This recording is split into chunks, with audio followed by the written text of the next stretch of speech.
බුධ ග්‍රහයා කේන්ද්‍ර සටහනේ ලග්න භාවයේ ඉඳලා 12 වෙනි භාවයේ දක්වා වූ භාවයන්හි තැන්පත් වීම තුලින් ලැබෙන ප්‍රතිඵල පිළිබඳව තමයි අද වීඩියෝ එකෙන් කතා කරන්න යන්නේ. බුධ ග්‍රහයා කියන්නේ බුද්ධිකාරක ග්‍රහයා. ඒ හින්දා ඔහු සිටින ස්ථානය අනුව පුද්ගලයෙකුගේ චින්තන රටාව, ඒ වගේම තීරණ ගැනීමේ හැකියාව තීරණය වෙනවා.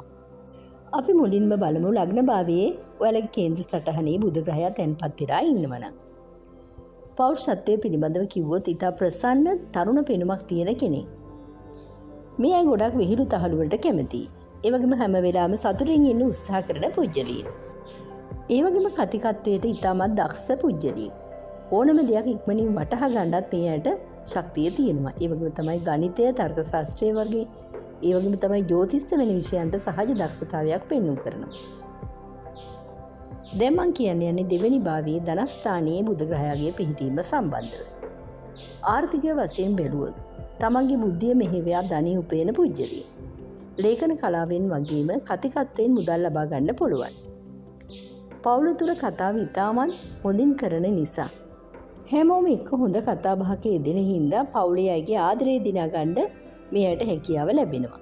ඉතින් අධ්‍යාපනයට ඉතාමත් හොඳ පිහිටීමක්. ඒ වගේම තමයි තුන්වෙනි භාවයේ බුධ ග්‍රහයා පිහිටලා ඉන්නවනම් මාධ්‍ය ආයතනවල වගේම ප්‍රකාශන ආයතනවල, ඒ වගේම තමයි අන්තර්ජාලීය ආශ්‍රිත කටයුතු වලින් දියුණුවටපත් වෙන්න අවස්ථාව තියෙනවා. සම්බන්ධතා තුළ සහෝදර සහෝදරයන් සමග ඉතාමත් කිට්ටු සම්බන්ධතාවයක් පවතිනවා. ඒ වගේම කෙටි ගමන් බිමන් වලින් ලාභ ප්‍රයෝජන අත්වෙන්න පුළුවන්. ඊළඟට මම කියන්නේ හතරවෙනි භාවයේ බුධ ග්‍රහයාගේ තැන්පත් වීම සම්බන්ධව. මේ අය නිවස ඉතාමත් පිරිසිදුව පිරිවෙරට තියාගන්න කැමතියි. ඒ වගේම තමයි පොත්පත් වලින් පිරුණු තැනක් ලෙස තබා ගන්න තමුන්ගේ නිවස කැමතියි. ඒ වගේම යාන වාහන වාසනාවත් මේ අයට පවතිනවා. අධ්‍යාපනය සම්බන්ධව බැලුවොත් මූලික අධ්‍යාපනයේ ඉතාමත් සාර්ථක වෙනවා. ඒ වගේම තමයි තමුන්ගේ මව් පාර්ශවයෙන් විශාල සහයෝගයක් ජීවිතයට ලැබෙනවා. බුධ ග්‍රහයා පස්වෙනි භාවයේ තැන්පත් වීම ඉතාමත් වාසනාවන්ත පිහිටීමක්. මේ අය කාව්‍යකරණයේ දක්ෂයි. ඒ වගේම තමයි නවකතා ලියන්න, කලාවට උපන් හපන්කම් දක්වන පුජ්‍යලී. ඒ වගේම බුද්ධිමත් දරුවන් ලැබීමේ වාසනාව පවතිනවා. ලොතරැයි වගේ හදිසි ධනලාභ වලට මඟ පාදන පිහිටීමක්.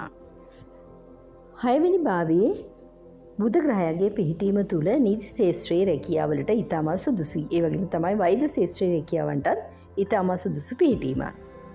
තර්ක තුලින් සතුරන්ව පරාජය කරන්නත් මේ අයට පුළුවන්.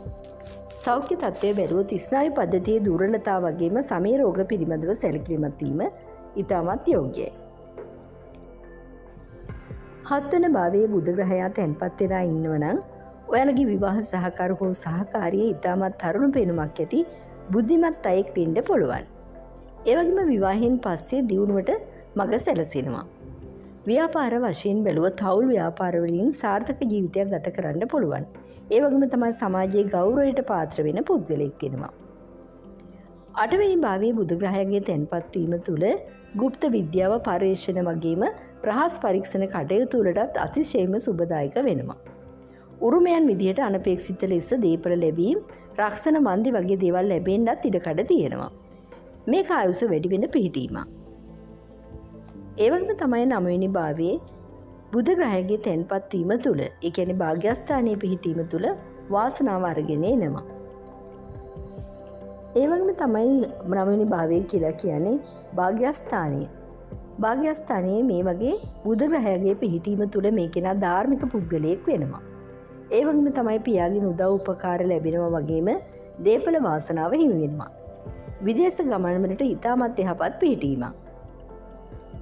10 වන භාවයේ බුධ ග්‍රහයාගේ පිහිටීම තුළ ගුරු වෘත්තිය, ගණකාධිකාරී, ලේකම් වගේම තානාපති වැනි ඉතා ප්‍රබල රැකියාව කරන්නත් වාසනාව ලැබෙනවා.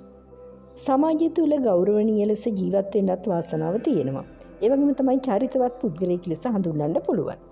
ඒ වගේම තමයි තීරණ ගැනීමේදී ඉතාමත් ස්වාධීන ලෙස තමයි තීරණ ගන්නේ. 11 වෙනි භාවයේ බුධ ග්‍රහයාගේ පිහිටීම තුළ විවිධ මාර්ග වලින් ආදායම් ලැබෙන පිහිටීමක් වෙනවා. ඒ වගේම තමයි ප්‍රබල මිතුරන් ඇසුරු කරන්නත් වාසනාව තියෙනවා. තමුගේ සාර්ථකත්වය වෙනුවෙන් බලාපොරොත්තු ඉටු කරගන්න ඉක්මනින් හැකියාව ලැබෙනවා. 12 වන භාවයේ බුධ ග්‍රහයාගේ පිහිටීම තුළ හුදකලාව සිටින්න ඒ වගේම තමයි ගැඹුරින් සිතන්න ප්‍රියතාවයක් දක්වනවා. ආධ්‍යාත්මික කටයුතුලට වගේම භාවනාවලට යෝග්‍ය පිහිටීමක්. විදේශ රටකට යාම වගේම විදේශ රටක පදිංචි වීමටත් ඉඩකඩ තියෙනවා.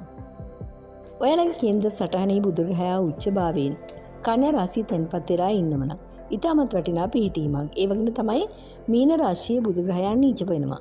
ඉතින් මේ නීච වීම තුළ නීච භංග වෙන්න පුළුවන් සිකුරු ග්‍රහයා සමග සම්බන්ධ වීම තුළ. ඒ තුලින් ජීවිතේ විශාල වෙනසක් වෙන්න පුළුවන්. ඒ වගේම තමයි බුදුග්‍රහයා යෝග වෙලා ඉන්නවා නම් වෙනත් ග්‍රහයන් සමග මේ පලාපල වෙනස් වෙන්න පුළුවන්. ඒ සඳහා ඔයාලට පුළුවන් කේන්ද්‍ර සටහන් පරීක්ෂාවක් තුලින් නිවැරදිව ජීවිතය ගැන දැනගන්න. ඒ සඳහා WhatsApp message එකක් යොමු කරලා ඔයාලට පුළුවන් කේන්ද්‍ර සටහන් පරීක්ෂාවක් නිවැරදිව කරගන්න.